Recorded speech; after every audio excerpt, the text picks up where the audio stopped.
వాక్యాన్ని ధ్యానించక ముందు బైబిల్ చూపించి బైబిల్ పల్లవిని కలిసి పెడతాం.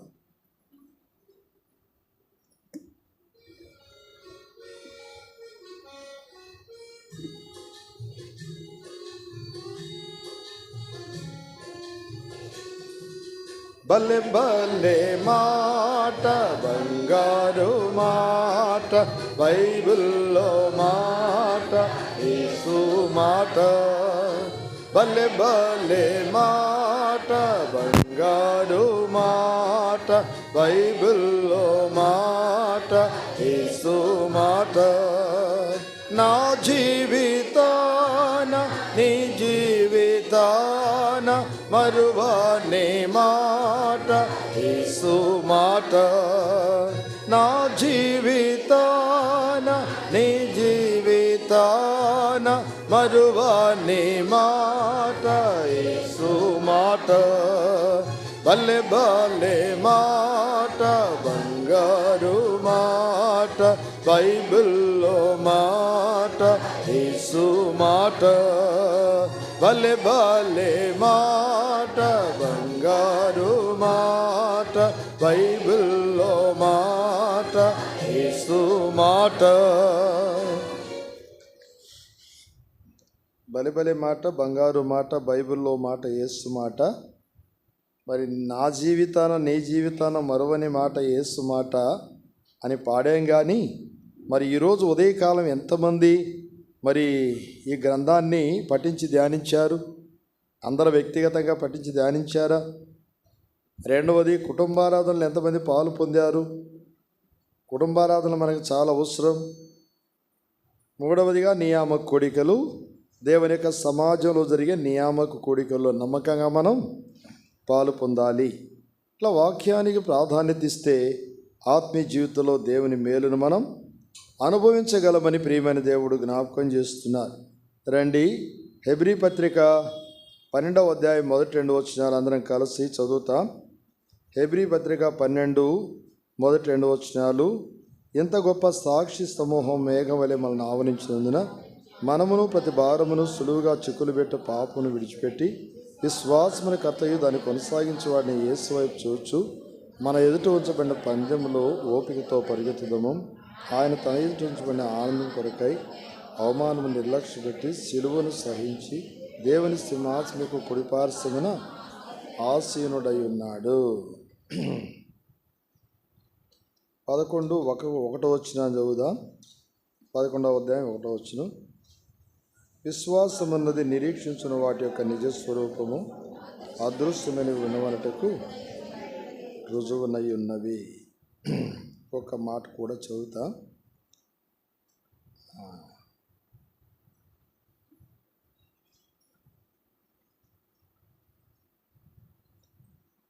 10వ వచనం, 11వ అధ్యాయం 10వ వచనం అందరం కలిసి చదువుతా.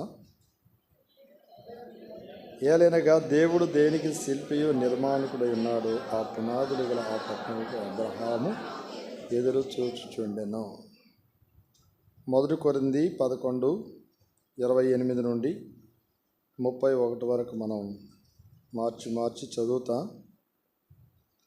కొరింథీయులకు రాసిన మొదటి పత్రిక 11వ అధ్యాయం 28 నుండి 31 వరకు. కాబట్టి ప్రతి మనుష్యుడు తను తాను పరీక్షించుకునవలెను, అలాగ చేసి ఆ రొట్టెని తిని ఆ పాత్రలోనిది త్రాగవలెను.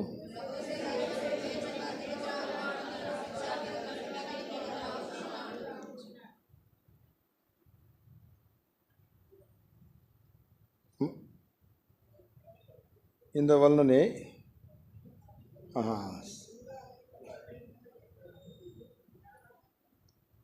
మీలో అనేకులు బలహీనులు రోగులై ఉన్నారు, చాలామంది నిద్రించుచున్నారు.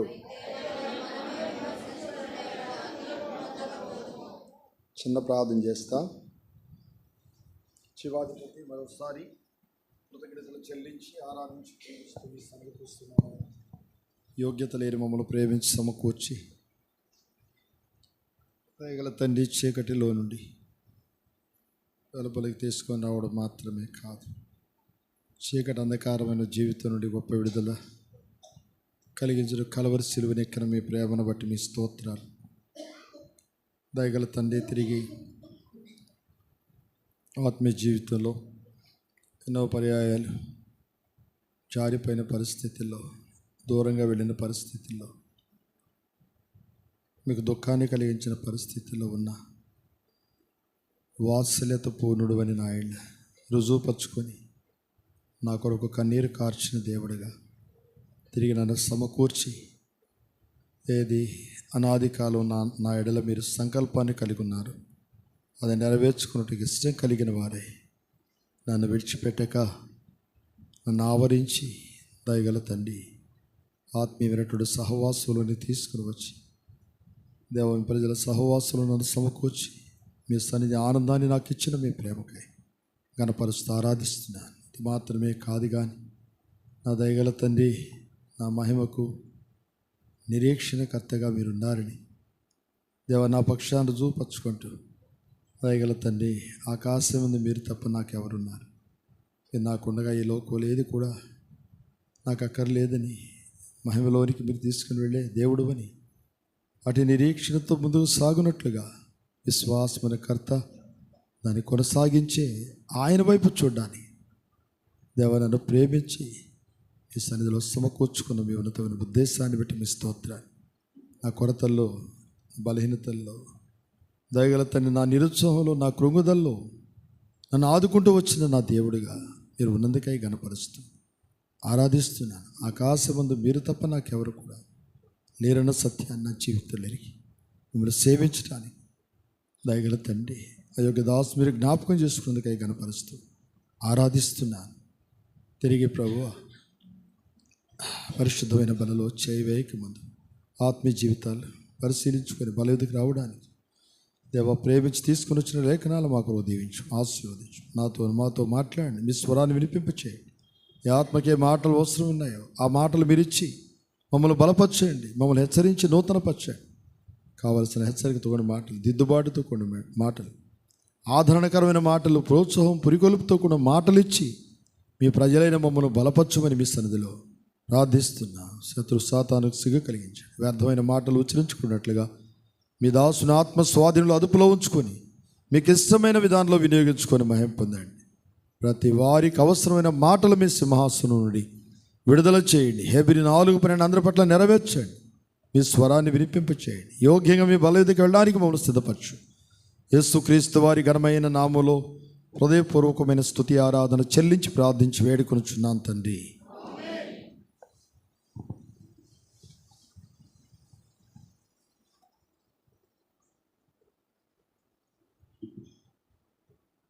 పరిశుద్ధమైన బలలో చేయవేయక ముందు ప్రభు మన దృష్టికి తీసుకుని వచ్చిన ఈ పరిశుద్ధమైన ప్రతి లేఖన భాగాన్ని ప్రభు ఆశీర్వదించి మనతో మాట్లాడినగాక.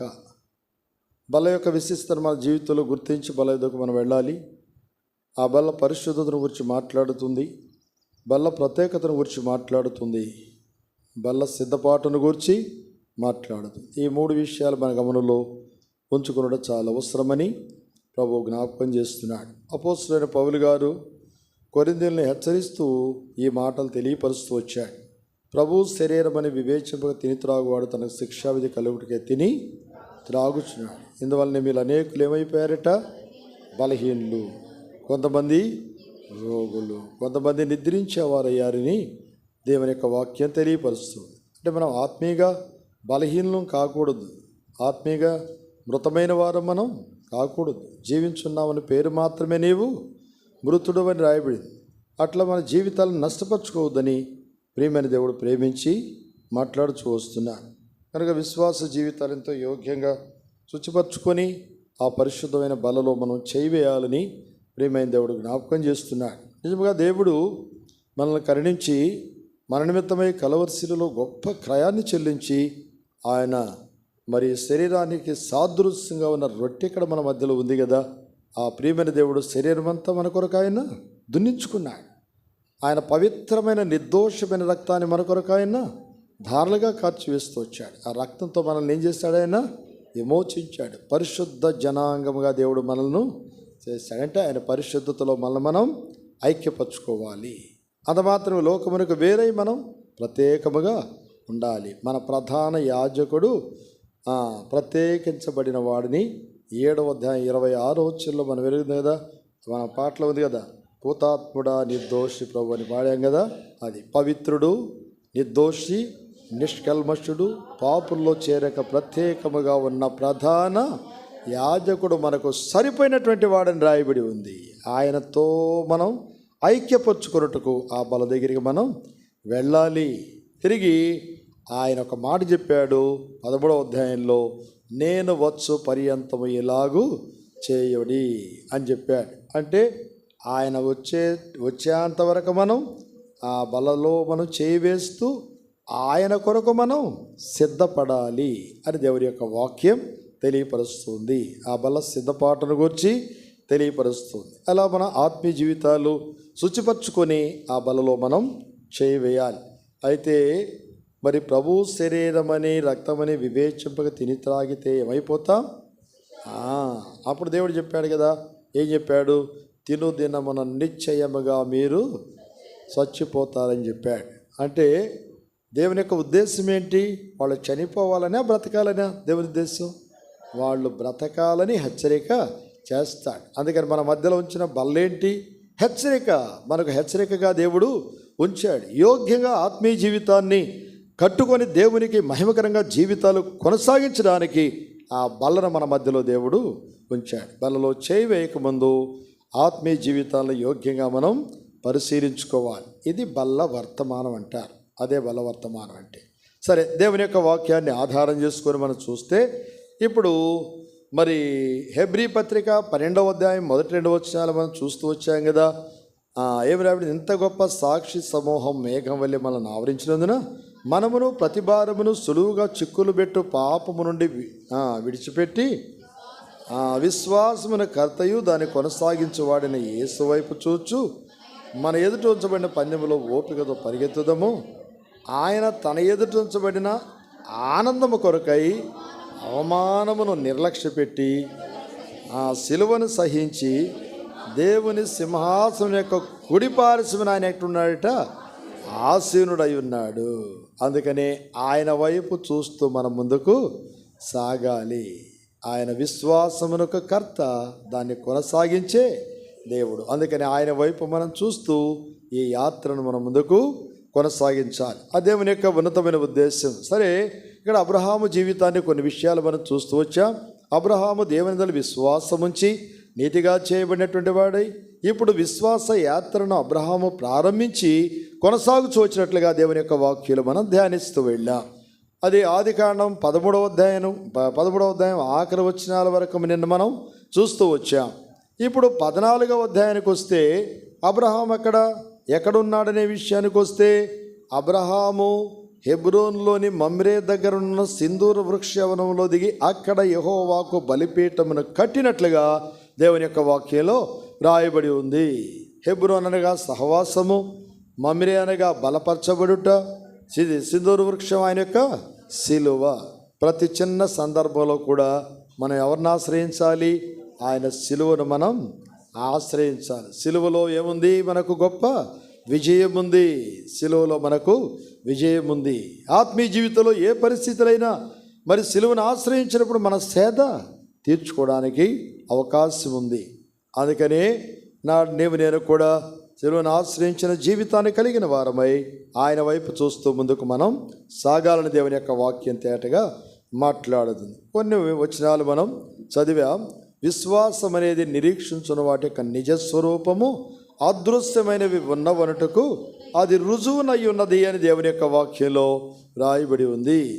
అందుకే అబ్రహాం అయితే విశ్వాసాన్ని బట్టి బయలుదేరినటువంటి వాడు. ఎంత విశ్వాసంతో తన జీవితాన్ని కొనసాగిస్తూ వచ్చాడు దేవుని యొక్క వాక్యాలు మనం చూడగలం. అందుకే 10వ వచనంలో ఏం చదివాం? విశ్వాసమును బట్టి అతడు బయలుదేరాడు. ఏంది 10వ వచనం? ఎన్నో వచనం మనం చదివింది అది? ఏలైనగా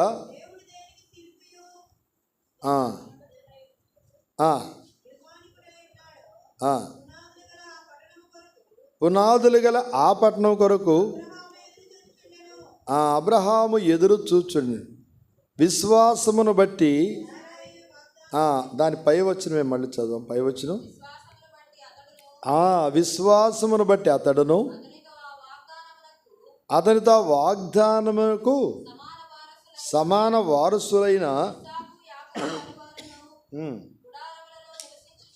గుడాలను నివసించు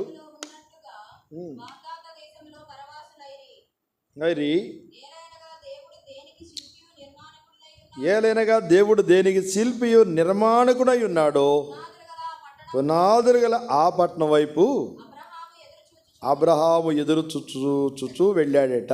సరే, దేవుని యొక్క వాక్యాన్ని ఆధారం చేసుకొని మనం చూస్తూ వెళితే అబ్రహాము విశ్వాసంతో ఎదురు చూస్తూ వచ్చాడట.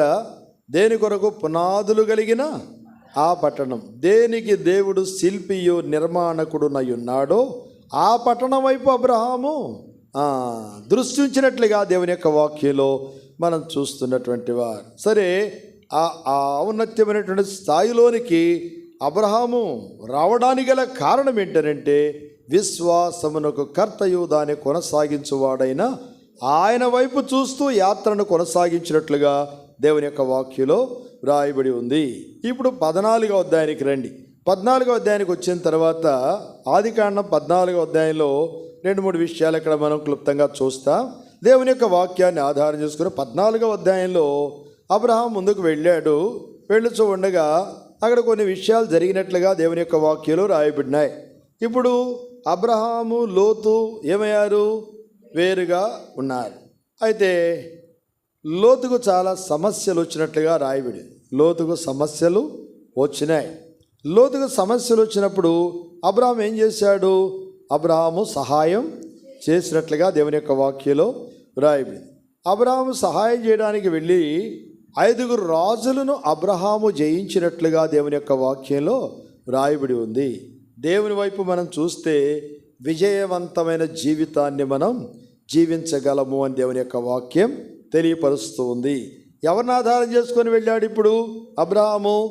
విశ్వాసమునకు కర్త దాన్ని కొనసాగించే ఆయన వైపు చూచాడు గనక అబ్రహాము దేన్ని జయించాడు? ఆ లోకంలో ఉన్న రాజులను జయించాడు. మొదటి యోహాను పత్రికలో మనం ఎరుగుదాం కదా, ఏంటి? లోకములను జయించిన విజయం ఏంటట? మన యొక్క విశ్వాసమే. 5వ అధ్యాయం ఎన్నో వచనం? 3వ వచనం, 4వ వచనం చదవండి. మొదటి యోహాను పత్రిక 5. దేవుని మూలముగా పుట్టిన వారందరూ లోకమును జయించుదురు. లోకమును జయించిన విజయము మన యొక్క విశ్వాసమే అని దేవుని యొక్క వాక్యంలో రాయబడింది. అబ్రహాముకి ఏముంది? ఇప్పుడు విశ్వాసం ఉంది. విశ్వాసకర్త వైపు చూస్తున్నటువంటి వాడు. అందుకనే ఆయన నామం పేరటి ఇప్పుడు ఏం చేశాడు అబ్రహాం అనంటే 5 రాజులను జయించినట్లుగా దేవుని యొక్క వాక్యంలో మనం చూస్తున్నటువంటి వారు. విజయవంతమైనటువంటి యాత్రను మనం కొనసాగించాలనంటే విశ్వాసం అనేది మనకు చాలా అవసరమని దేవుని యొక్క వాక్యం నేటగా మాట్లాడుతుంది. ప్రియులారా, విశ్వాసులమే కానీ చాలా పర్యాలు మన జీవితంలో ఏముండదు, మనకు విశ్వాసమే ఉండదు. అంతే కదా. పెద్దవాళ్ళు చెప్తూ ఉంటారు, రకరకాల విషయాలు చెప్తూ ఉంటారు. ఏంటి? పలానా కాయలో నెయ్యే ఉండదని చెప్తారు. అర్థమైందా? పలానా కాయ పేరేమో అదే, కానీ దానిలో ఏముంటుంది? నెయ్యి ఉందా? నెయ్యి ఉండదని చెప్తారు. అంటే విశ్వాసులం అనే పేరే కానీ ఏంటి? విశ్వాసం లేని. అందుకే ద్వితీయోపదేశకాండం రాశాడు, మీరు విశ్వాసము లేని పిల్లలని అని అంటాడు. మీరు విశ్వాసము లేని పిల్లలు అని అన్నాడు. 30వ అధ్యాయం అనుకుంటా. దేవుని యొక్క వాక్యాన్ని ఆధారం చేసుకొని మనం చూస్తూ వెళితే ఈనాడు లోకమును జయించిన విజయం ఏంటట? మన యొక్క విశ్వాసం అని దేవుని యొక్క వాక్యం తెలియపరుస్తూ ఉంది. నాడు లోకంలో అనేక విషయాలు ఆత్మీయ జీవితంలో మనకు మరి అడ్డంకులు వచ్చేటువంటి ప్రతి భిన్నమైనటువంటి సందర్భం ఏదైనప్పటికీ కూడా విశ్వాసంతో లోకాన్ని మనం జయించాలని దేవుని యొక్క వాక్యం తెలియపరుస్తూ ఉంది. అబ్రహాం అయితే 5 రాజుల్నే జయించగలిగాడు. జయించిన తర్వాత ఏం జరిగిందనంటే అక్కడికి ఒక శోధన అబ్రహాము ఎదుర్కొంటూ వచ్చినట్లుగా రాయబడి ఉంది. ఏంటా శోధన? 1-2 విషయాలు మనం ఇక్కడ చూస్తారండి. ఆదికాండము 14వ అధ్యాయం. ఆదికాండం 14వ అధ్యాయము చూడండి. 13వ వచనం నుండి చదవండి.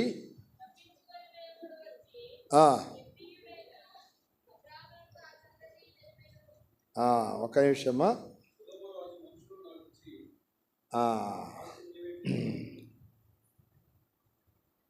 అవునండి, 16వ వచనం నుండి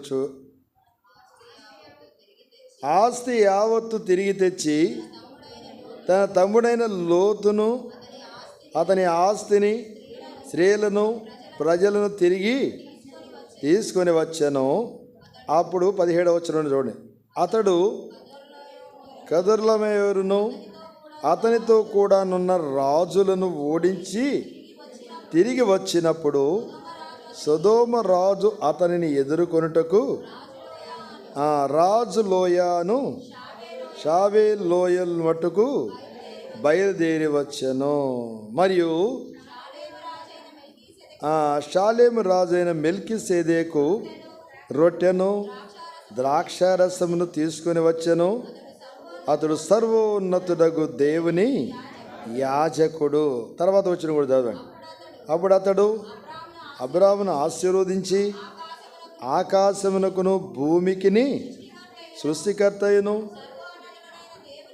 దేవుని వలన అబ్రాము ఆశీర్వదించబడునుగా కానియు నీ శత్రువులను నీ చేతికి అప్పగించిన సర్వోన్నతుడగు దేవుడు స్తుతించబడునుగా కానియు చెప్పాను. అప్పుడు అతడు అన్నిటిలో ఇతనికి ఏమిచ్చాడట? 10వ వంతు ఇచ్చాను అని రాయబడి.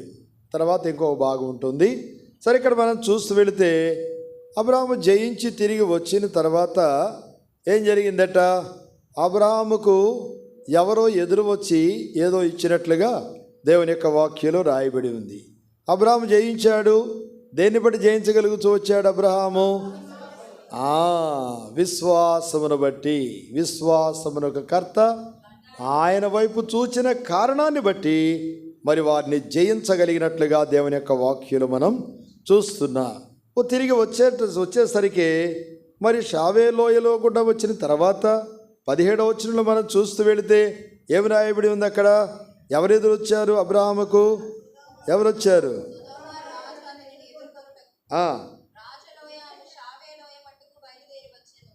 వచ్చాను 18 వచ్చాను. మరియు షాలేము రాజైన మెల్కీసెదెకు రొట్టెను, ద్రాక్షారసము తీసుకొని వచ్చెను. అతడు సర్వోన్నతుడగు దేవునికి యాజకుడు అని రాయం. ఈ యాజకత్వపు పరిచర్య అనేది ఎప్పుడు ప్రారంభమైంది, ఎవరితో ప్రారంభమైందని ఇక్కడ చూస్తే ఆనాడు అబ్రహాముతోనే ఇక్కడ ప్రారంభమైనట్లుగా దేవుని యొక్క వాక్యాలు మనం చూస్తున్నాం. అబ్రహాం ఇప్పుడు విశ్వాసంతో బయలు వెళ్ళినటువంటి వాడు, తిరిగి విజయాన్ని పొందినటువంటి వాడు. మరి విజయాన్ని పొంది అబ్రహాము తిరిగి వచ్చినప్పుడు ఎవరు వచ్చారు అనంటే ఎవరట? షాలేము రాజు అయిన షాలేము రాజు. షాలేం అంటే అర్థం తెలుసుగా మనందరికీ ఏంటి? సమాధానపు రాజు. హెబ్రీ పత్రికలో తేటగా ఈ మాటలు రాయబడి ఉన్నాయి. సరే, దేవుని యొక్క వాక్యాన్ని ఆధారం చేసుకొని ఇప్పుడు అబ్రహాంకి ఏం కలిగింది? ఎప్పుడైతే లోకాన్ని జయించగలుగుతూ వచ్చాడో, మరి విశ్వాసంతో లోకాన్ని జయించగలిగాడో, అబ్రహాము పొందింది ఏంటంటే సమాధానం అని దేవుని యొక్క వాక్యం ఇక్కడ తేటగా మాట్లాడుతుంది. ప్రియులారా, ఆత్మీయ జీవితంలో మన సమాధానాన్ని దొంగిలించే శత్రువు ఆయా భిన్నమైనటువంటి సందర్భాలు ఏవి మన జీవితంలో తీసుకుని వచ్చినా అక్కడ మనం విజయాన్ని పొంది దైవికమైనటువంటి సమాధానాన్ని కలిగి దేవుని యొక్క మహిమ కొరకు మన జీవితాలు కొనసాగించడానికి కారణమైనటువంటి షాలేము రాజు అనేటువంటి సమాధానపు రాజు ఏం చేశాడు? ఇక్కడ సమాధానాన్ని తీసుకొని వచ్చినట్లుగా దేవుని యొక్క వాక్యలో మనం చూస్తున్నటువంటి వారు. ఆత్మీయ జీవితంలో నీవు నేను కూడా సమాధానాన్ని కలిగి ప్రభువును మనం వెంబడించాలనేదే దేవుని యొక్క ఔన్నత్యమైన ఉద్దేశం. అందుకే ప్రియమైన దేవుడు, విశ్వాసకర్త అయినటువంటి దేవుడు, షాలేము రాజు అనేటువంటి ఆ ప్రియమైన దేవుడు తన సమాధానం తన ప్రజల మధ్య ఉంచాలని కోరుచున్నట్లుగా దేవుని యొక్క వాక్యం తేటగా మాట్లాడుతుంది. అందుకని ఇప్పుడు అబ్రహాము ఎట్లా వెళ్ళాడు? ఇంట పుట్టి అలవర్చబడిన కొందరిని తీసుకొని వెళ్ళాడట. ఒట్టి వాళ్ళని తీసుకెళ్ళలేదు, ఊరికి ఎవరినంటే వాళ్ళను తీసుకువెళ్ళలేదు. దేనికి? యుద్ధానికి ఎవరంటే వాళ్ళని తీసుకెళ్ళి ఇంట పుట్టి అలవర్చబడిన వారు. దేవుని యొక్క వాక్యాన్ని ఆధారం చేసుకొని ఇంట పుట్టి అలవర్చబడినటువంటి వీరందరూ ఏం కలిగి ఉన్నారు? ఇప్పుడు వీరందరూ సమాధానం సమాధానం సమాధానం అనే బంధం ఆత్మీయ జీవితంలో అవసరమని దేవుని యొక్క వాక్యం తేటగా మాట్లాడుతుంది ప్రియులారా. వారికి సమాధానం కలిగించడానికి దేవుడు ఇష్టపడినటువంటి వాడు. దేవుని యొక్క ప్రజలకు సమాధానం ఇచ్చి సమాధాన సంగతులు వారికి తెలియపరిచి సమాధాన కారకుడు వారి మధ్యలో ఉండి మరి అన్ని విషయాల్లో దేవుని యొక్క ప్రజలు సమాధానం పొంది సమాధానం ద్వారా వచ్చే ఆశీర్వాదానికి వారు వారసులు కావాలని దయగల దేవుడు కోరుచున్నాడు. అందుకే మనం ఎరుగుదాం కదా, ఐక్యత ఎక్కడ ఉంటుంది అక్కడ ఏముంటుంది? ఆశీర్వాదం ఉంటుంది, శాశ్వత జీవం ఉంటుంది. ఇప్పుడు అబ్రహాము దగ్గరికి ఏమొచ్చినాయి? ఆశీర్వాదాలు నడిచి వచ్చినాయి.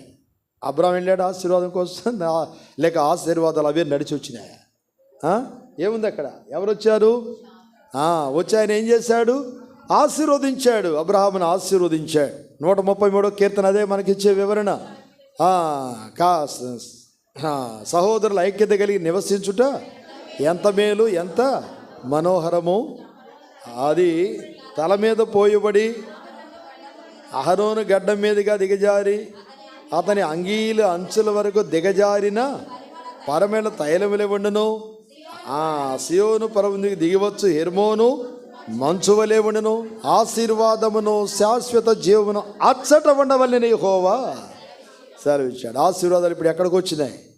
వాటంతట అవి నడిచి వచ్చినాయి. ఎవరి దగ్గరికి? అబ్రహాము దగ్గర. కారణం ఏంటంటే ఇంట పుట్టి అలవరచబడినవాడు. దైవికమైన సమాధానం ఉన్నప్పుడు శత్రువు పూర్తిగా ఓడించబడతాడని దేవుని యొక్క వాక్యం తెలియపరుస్తూ ఉంది. అందుకనే ఐక్యత కలిగినటువంటి జీవితాన్ని అమర్చుకోవడం చాలా అవసరమని దేవుని యొక్క వాక్యం తేటగా మాట్లాడుతుంది. ఈనాడు కుటుంబంలో ఐక్యత అనేది చాలా అవసరం. దేవుని యొక్క ప్రజల మధ్య, దేవుని సమాజం మధ్య ఐక్యత అనేది చాలా అవసరమని దేవుని యొక్క వాక్యం తేటగా తెలియపరుస్తోంది ప్రియులారా. అందుకని అబ్రహాము ఇంట పుట్టి అలవర్చబడినటువంటి వీరందరే దైవికమైనటువంటి సమాధానం కలిగినటువంటి వారు వెళ్ళినటువంటి కారణాన్ని బట్టి విశ్వాసంతో విజయాన్ని వారు పొందినటువంటి వారే ముందుకు సాగి వచ్చినట్లుగా దేవుని యొక్క వాక్యం తేటగా మాట్లాడుతుందో ప్రియులారా. ఇప్పుడు ఆ సర్వోన్నతుడైన యాజకుడు వచ్చాడట, అబ్రహాముని ఏం చేశాడట? ఆశీర్వదించినట్లుగా దేవుని యొక్క వాక్యలో రాయడు. యాజక పరిచర్య మనకు చాలా అవసరం. ఆయన తీసుకుని వచ్చి ఏం చేశాడట?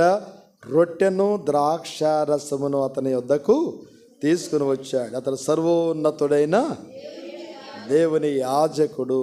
ఇది ఎక్కడ చూడగలిగాడు అనంటే క్రొత్త నిబంధనలో దీనికి సరైన వివరణ రాశాడు. హెబ్రీ పత్రిక 7వ అధ్యాయం 7వ వచనంలో 6-7 వచనాలు ఈ మాట వ్రాయబడి చూడండి. హెబ్రీ పత్రిక 7వ అధ్యాయం 6-7 వచనాలు చూడండి. వారితో సంబంధించిన వంశావళి లేనివాడై మెల్కీసెదెకు అబ్రహామునొద్ద 10వ వంతు పుచ్చుకొని ఆశీర్వదించెను. 6వ వచనం కూడా చదవమ్మా. 6ఏనా? 7 కూడా చదవండి.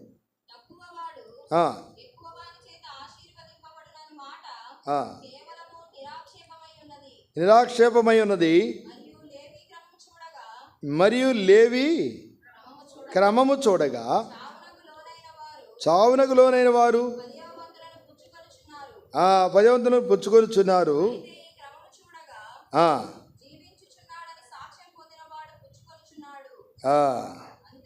ఒక్క నిమిషం. హెబ్రీ పత్రిక 7వ అధ్యాయం 6వ వచనం చెప్పాను నేను. ఉండండి ఒక్క నిమిషం చెప్తాను. 9-10 వచనాలు చదవండి. ఓకే, అదంతా కంటిన్యూగా ఉంది. అంతేకాక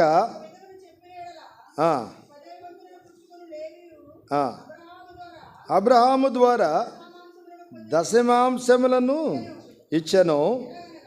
ఏలైనగా మెల్కీసెదెకు అతని పితరుని కలుసుకొనినప్పుడు లేవి తన పితరుని గర్భములో ఉండెను అని రాయబడి ఉంది.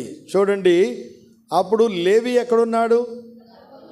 ఆ పితరుని గర్భములో దేవుడు చూచాడట. అబ్రహాము తర్వాత ఇస్సాకు తర్వాత యాకోబులో నుండి వచ్చిన 12 గోత్రాల్లో ఒక గోత్రం ఏంటి? లేవి గోత్రం, ప్రభువును సేవించిన గోత్రం, దేవుని యొక్క ప్రజలకు యాజకత్వాన్ని జరిగిస్తూ వచ్చినటువంటి గోత్రం. ఇది ఎక్కడి నుండి ప్రారంభం ఏంటంటే అబ్రహాము యొక్క విశ్వాసాన్ని బట్టి ప్రేమ కలిగినటువంటి దేవుడు ఆనాడే దేవుని యొక్క ప్రజలకు ఆశీర్వాదాన్ని మరి పంపించడానికి ఆనాడు మెల్కిసెదెక్ అనే ప్రధాన యాజకుని దేవుడు తీసుకొని వచ్చినట్లుగా దేవుని యొక్క వాక్యం తేటగా మాట్లాడుతుంది. ప్రియులారా, లేవి క్రమము చూడగా అని రాయబడి ఉంది. ఆనాడు లేవి ఏం చేస్తూ వచ్చాడు? దేవుని యొక్క ప్రజలకు ఆశీర్వాదాన్ని తీసుకొని రావడానికి, వారి మధ్య పరిచర్య జరిగించడానికి, దేవుని యొక్క ఉద్దేశం నెరవేర్చడానికి ఆనాడు లేవీలను దేవుడు ఏర్పాటు చేశాడు. అది ఎట్లా అనంటే త్రూ అబ్రహాము యొక్క విశ్వాసమే దీనికి కారణమని దేవుని యొక్క వాక్యం తేటగా మాట్లాడుతుంది. ప్రియులారా, అబ్రహాం ఎట్లా అలవర్చుకున్నాడు? ఇప్పుడు ఆ మెల్కిసెదెకు రొట్టెను ద్రాక్షారసమును తీసుకొని వచ్చినప్పుడు ఏం చేశాడట? అబ్రహాం ఒక పని చేసినట్లుగా వ్రాయబడి ఉంది. ఆత్మీయ జీవితంలో నీవు నేను కూడా ఎంతో జాగ్రత్త వహించమైన ఆత్మీయ జీవితాలు కట్టుకొని ప్రభువును మనం వెంబడించాలి. దేవుని యొక్క ఉన్నతమైన ఉద్దేశం. ఆయన ఏం చేశాడట? ఇప్పుడు ఆశీర్వదించినట్లుగా దేవుని యొక్క వాక్యంలో వ్రాయబడి ఉంది. ప్రియమైన దేవుడు, ఆశీర్వాద పాత్రుడైనటువంటి దేవుడు నిన్నను కూడా ఆశీర్వదించడమే దేవుని యొక్క ఉన్నతమైన ఉద్దేశం. ప్రియులారా, ఆత్మీయ జీవితాలు ఎంతో యోగ్యంగా కట్టుకొని కొనసాగడానికి ప్రియమైన దేవుడు యాజక పరిచర్యను కూడా ఆయన అనుమతించినట్లుగా దేవుని యొక్క వాక్యాలు ఇక్కడ మనం చూస్తున్నాం. యాజకులు వారి మధ్య ఉండి ఏం చేస్తున్నారు? పరిచర్య చేయడానికి వారిని దేవుడు ఏర్పాటు చేస్తూ వచ్చాడు. కనుక ఇప్పుడు నీవు నేను కూడా ఏం చేయాలనంటే అబ్రహామును ఆశీర్వదించడానికి గల కారణం ఏంటి? రొట్టెను ద్రాక్షారసమును తీసుకుని వచ్చి అతనికి ఇచ్చినప్పుడు ఆ తర్వాత అబ్రహాం ఏదో తనకి ఇచ్చినట్లుగా వ్రాయబడినట్లు మనం చూస్తూ వచ్చా. సరే, ఇవన్నీ కూడా ఈ ఒడంబడికతో కూడినటువంటి విషయాలు ఏంటి అని అంటే నీవు నేను కూడా ఎంతో జాగ్రత్తగా విధేయత కలిగి మన జీవితాలు కట్టుకొని ప్రభువును వెంబడించాలి అనేదానికి అబ్రహాము యొక్క మాదిరికరమైనటువంటి జీవితం ఇక్కడ మనకు కారణంగా ఉన్నట్లుగా లేఖనాల్లో మనం చూడగలం. అందుకే యాజక పరిచర్య మనకు చాలా అవసరం. మనం దేవుని యొక్క వాక్యలో పునాదుల మీద కట్టబడిన ఆ పట్టణం కొరకు అబ్రహాము ఎదురు చూస్తున్నాడని ఉంది కదా. మరి దేవుని యొక్క వాక్యలో మరొక మాట మనం ఎరుగుదాం. ఎక్కడది? ఎక్కడ? అపోస్తుల కార్యములు 2వ అధ్యాయము 42వ వచనం ఒక్కటి చదువుదా. అక్కడ చాలా విషయాలు ఉంటాయి. వీరు అపోస్తుల బోధ యందును సహవాసమందును రొట్టె విరుచుట యందును ప్రార్థన చేయుట యందును ఎడతెగక ఉండిరి అని దేవుని యొక్క వాక్యలో రాయబడి ఉంది. ఏ బోధ ఉంది వీళ్లకు? అపోస్తుల బోధ ఉంది, 2వది సహవాసం ఉంది, 3వది రొట్టె విరుచుట ఉంది, 4వది ప్రార్థన చేయుట. ఎడతెరుపులేనటువంటి యోగ్యమైన పునాదిని వాళ్ళు వేసుకుంటూ వచ్చినట్టుగా దేవుని యొక్క వాక్యంలో మనం చూస్తున్నటువంటి వారు. కనుక నాడు ఆత్మీయ జీవితంలో మరి అపోస్తలుడు అంటే పంపబడిన వాడు. 2వదిగా మనం చూస్తూ వెళితే ఉన్నది ఉన్నట్లుగా బోధించే వాడు, ఖచ్చితమైనటువంటి పద్ధతిని తెలియపరిచేటువంటి వాడు. అదే లేవి క్రమము చూడగా దేవుని యొక్క వాక్యాలు మనం చూస్తూ వచ్చాం కదా. ఆయన మరి అటు ఆత్మ సంబంధమైనటువంటి విధానంలో అబ్రహాము తన జీవితాన్ని అలవర్చుకునడానికి ప్రేమ కలిగిన దేవుడు లేవిని మరి పితరుని యొక్క గర్భములో దేవుడు ఆనాడే చూచినట్లుగా దేవుని యొక్క వాక్యాలు మనం చూస్తున్నాం. అంటే అబ్రహాము విధేయత కలిగిన వాడు అని మనకు అర్థమవుతుంది. అందుకే మనం కూడా ఏం చేయాలా? మన మధ్యలో ఉండే పరిచర్య చేసే దేవుని యొక్క దాసులకు మనం కూడా విధేయత చూపించాలి. అది దేవుని యొక్క వాక్యానుసారమైన సత్యము. ఎక్కడుంది మాట? అదే హెబ్రీ పత్రిక మనం చదివాం కదా. ఏది? కాబట్టి ఆయన ద్వారా మనం దేవునికి ఎల్లప్పుడూ స్తుతియాగము చేయుదాం అనగా ఆయన నామమును ఒప్పుకొనుచు జీవఫలం ఆయనకు మనం అర్పించుదామని చూశాం కదా. అదే అధ్యాయంలో 17వ వచనంలో ఉంది, చదవండి. మీ పైన నాయకులుగా ఉన్నవారు మీ మీద లెక్క అప్పచెప్పవలసిన వారిగా మీ మధ్య మీ ఆత్మలు ఏం చేస్తున్నారు? వాళ్ళు కాయుచున్నారు గనక వారు దుఃఖముతో ఆ పని చేసిన యెడల మీకు నిష్ప్రయోజనం అవును గనుక దుఃఖముతో కాక ఆనందముతో చేయనట్లుగా వారి మాట విని వారికి లోబడి ఉండుడి. ఎవరు చెప్పారు ఈ మాట? మనుషులు చెప్పారా? దేవుడు చెప్పాడా? దేవుడు చెప్పాడు. ఇప్పుడు అబ్రహాము తీసుకుని వచ్చినప్పుడు అబ్రహామును ఆశీర్వదించింది ఎవరు? దేవుని యొక్క వాక్యాన్ని ఆధారం చేసుకొని మనం చూస్తూ పెడితే కొన్నిసార్లు మన జీవితంలో గ్రహింపనేది కోల్పోయేటువంటి పరిస్థితులు ఉన్నాయని ప్రియమైన దేవుడు జ్ఞాపకం చేస్తున్నా. దీనికి ఒక ఉదాహరణ, ఒక మాట చెప్తా. ఏది? సమూయేలు మొదటి గ్రంథంలో 15వ అధ్యాయంలో సౌలుకు మరి ఆజ్ఞాపించాడు ఆయన. ఎవరు ఆజ్ఞాపించాడు? సమూయేలు. సమూయేలు ఎవరు? ప్రవక్త, వారి మధ్యలో పరిచర్య చేస్తున్న యాజకుడు ఏమని చెప్పాలి. సరే, సమూయేలు ఏం చెప్పాడు? దేవుడు చెప్పిన మాట సమూయేలు సౌలుకు చెప్పాడు. తన సొంత మాటలు చెప్పాడు, దేవుని మాటలు చెప్పాడా? దేవుడు ఏం చెప్పాడు అది చెప్పాడు. అయితే సౌలు ఏం చేశాడు? మాట విన్నాడా? రాజు అయిపోయాడు కదా. దేవుడు రాజుగా చేస్తే మరి సౌలు విధేయతలో ఉన్నాడా అని మనం ఆలోచిస్తూ వెళితే విధేయతలో ఉండలేకపోయాడు. అందుకనే ఆయన ఒకటే చెప్పాడు, అమాలేకీయుల రాజుని ఏం చేయాలట? అయితే సౌలు ఏం చేశాడు? ఉండనిచ్చాడు. అమాలేకీయుల రాజును ఉండనిచ్చాడు. ఆ తర్వాత గొర్రె మేకల్లో గొప్ప వాటిని, బలమైన వాటిని ఏం చేశాడు? కడగా ఉంచాడు. కానీ ఉంచమని దేవుడు చెప్పలేదు కదా. అప్పుడు సమూయేలు వచ్చాడు. 12వ వచనం చదవండి. 12వ వచనం. అంతలో సమూయేలు సౌలుని ఎదుర్కొన్నట్టుకు పోగా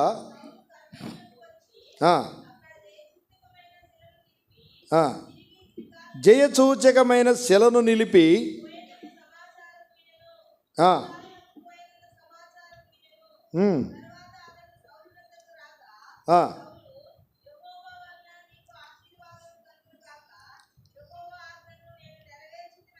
చూడండి, ఎవరు చెప్పాలి ఈ మాట? అబ్రాహాముకి ఎవరు చెప్పారు? ఆశీర్వాదం చెప్పింది ఎవరు? అబ్రాహాముని ఆశీర్వదించింది ఎవరు? యాజకుడు. ఇప్పుడు ఎవరు ఆశీర్వదిస్తున్నారు? సౌలు ఏం చెప్తున్నాడు? ఇప్పుడు రివర్స్ చెప్తున్నాడు. ఏమని? యెహోవా వలన నీకు ఆశీర్వాదము కలుగునుగాక, యెహోవా ఆజ్ఞను నేను నెరవేర్చి తిని అనే మాట పలుకుతూ వచ్చాడు. నెరవేర్చాడా? యెహోవా ఆజ్ఞ నెరవేర్చాడా? అవిధేయుడై జీవితాన్ని నష్టపరుచుకుంటూ వచ్చాడు. ఆత్మీయ జీవితంలో ప్రేమ కలిగిన దేవుడు మనల్ని ప్రేమించి మన ఆత్మీయమైనటువంటి మరి స్థితిని దేవుడు చూసినటువంటి వాడై మనల్ని దైవికమైన విధానంలో నడిపించడానికి, మనల్ని పోషించడానికి, అంత మాత్రమే కాదు దేవునికి మనం సమీపంగా ఉండి ఆయన యొక్క ఆజ్ఞను అనుసరించి ఆశీర్వాదాన్ని పొంది అనేకులకు ఆశీర్వాదకరంగా మన జీవితాలు ఉండడానికి ప్రేమ కలిగిన దేవుడు మన మధ్యలో దేవుని యొక్క దాసులు ఉంచాడన్న సత్యాన్ని జీవితంలో గ్రహించడం అవసరం ప్రియులారా. అది సౌలు గ్రహింపు కోల్పోయాడు. ఆత్మీయ జీవితంలో అవిధేయత అనేది వ్యక్తిగతమైన జీవితంలో గ్రహింపును పోయినట్లుగా చేస్తుంది. అందుకనే యెహోవా వలన నీకు ఆశీర్వాదం కలుగునుగాక, నేను యెహోవా ఆజ్ఞను నెరవేర్చి తిని అన్నాడు. నెరవేర్చలేదు. అప్పుడు ఆయన అన్నాడు, సరే బాగానే ఉందిలే, కానీ ఆ వినబడుచున్న గొర్రె మేకల యొక్క అరుపులేంటి అని అడిగాడు. అడిగితే ఆయన అన్నాడు, నాకేం తెలీదు, నీ దేవుడైనా. చూడండి, మన దేవుడు కాదు. ఏమైపోయాడు ఇప్పుడు? దేవుడు మన దేవుడా? నీ దేవుడా?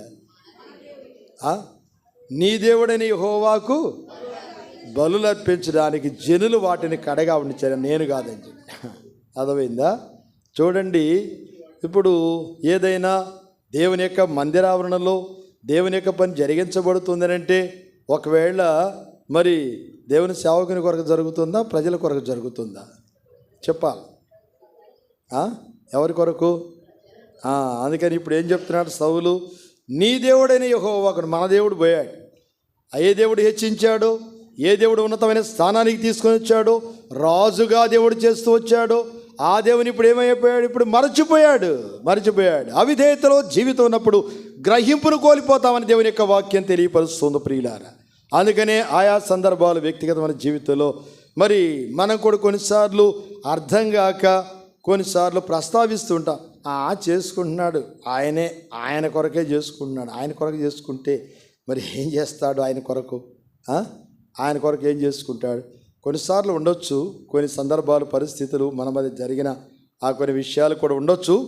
కానీ దేవుని యొక్క వాక్యం ఇచ్చేటువంటి వివరణ ఏంటంటే, దేవునికి దైవికమైనటువంటి విధానంలో మన జీవితాలు కట్టుకొని ప్రభువుకు లోపరుచుకొని సాగిపోవడానికి మన ఆత్మీయ జీవితాలను ప్రభువుకు అర్పించుకోవడం చాలా అవసరమని దేవుని యొక్క వాక్యం తెలియపరుస్తుంది. ఎందుకు? ఇదంతా కేవలము నీ మేలు కొరకే, నీ మేలు కొరకే, నీ మేలు కొరకు దేవుడు మాట్లాడేవాడు. ఇప్పుడు సౌలుతో దేవుడు మాట్లాడాడంటే ఎవరి మేలు కొరకు? సమూయేలు మేలు కొరకు, సౌలు మేలు కొరకు మాట్లాడాడు దేవుడు. సౌలు మేలు, ప్రజల యొక్క మేలు, దేవుని యొక్క సంఘం, దేవుని యొక్క ప్రజలకు క్షేమం, మేలు కలగాలనంటే నీవు నేను కూడా ఎంతో జాగ్రత్తగా మన జీవితాలు కట్టుకునుట అవసరం. ఆనాడు సమూయేలు చెప్పిన మాట వినుంటే సౌలుకు అలాంటి పరిస్థితులు వచ్చుండేయా? దేవునికి లోపరుచుకోకపోతే ఆత్మీయ జీవితంలో నష్టపోతామని దేవుని యొక్క వాక్యం తెలియపరుస్తోంది ప్రియులారా. అందుకనే బలులు అర్పించడం కంటే మాట వినుటయే శ్రేష్టం. ఆ శ్రేష్టమైన వాటిని మన జీవితంలో అన్వయించుకోవడం చాలా అవసరం. అదే అధ్యాయంలో ఉంది కదా, ఎన్నో వచనం అది 20. తాను సెలవిచ్చిన మాట ఒకడు గైకొనుట వలన యెహోవా సంతోషించినట్లు ఒకడు దహన బలులను అర్పించడం వలన ఆయన సంతోషించిన. ఆలోచించము, బలులు అర్పించుకంటే ఆజ్ఞను గైకొనుటయు పొట్టేళ్లకు అర్పించడం కంటే మాట వినుటయు శ్రేష్టమని దేవుని యొక్క వాక్యంలో రాయబడింది. అలా దేవుని యొక్క మాట విని విధేయతలో మన జీవితాలు కట్టుకోవాలని ప్రేమగల దేవుడు ప్రేమించి మాట్లాడుతూ వస్తున్నాడు. ఇది లేవి క్రమం అనే దానికి మాట నేను ప్రస్తావిస్తూ వచ్చా.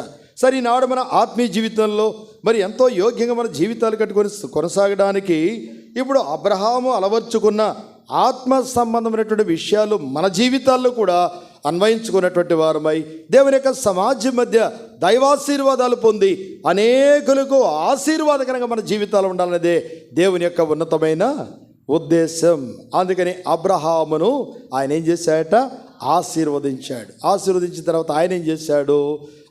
తనకున్న 10వ వంతులో అన్నీ కూడా తీసుకొని వచ్చి అక్కడ ఇచ్చినట్లుగా రాయబడింది. అంటే ఈ మాట వ్యక్తిగతంగా మన జీవితంలో చూస్తూ వెళితే చాలామంది నేటి దినాల్లో వారికి వచ్చే మరి ఫలసాయం ఏదైనప్పటికీ కూడా మరి 10వ వంతు అనేది దేవుని యొక్క సన్నిధిలోనికి తీసుకొని వచ్చే విషయాల్లో మరి వ్యక్తిగతమైన జీవితాల్లో కొంత గ్రహింపు అనేది చాలామందికి లేదు అని ప్రభు జ్ఞాపకం చేస్తున్నాడు.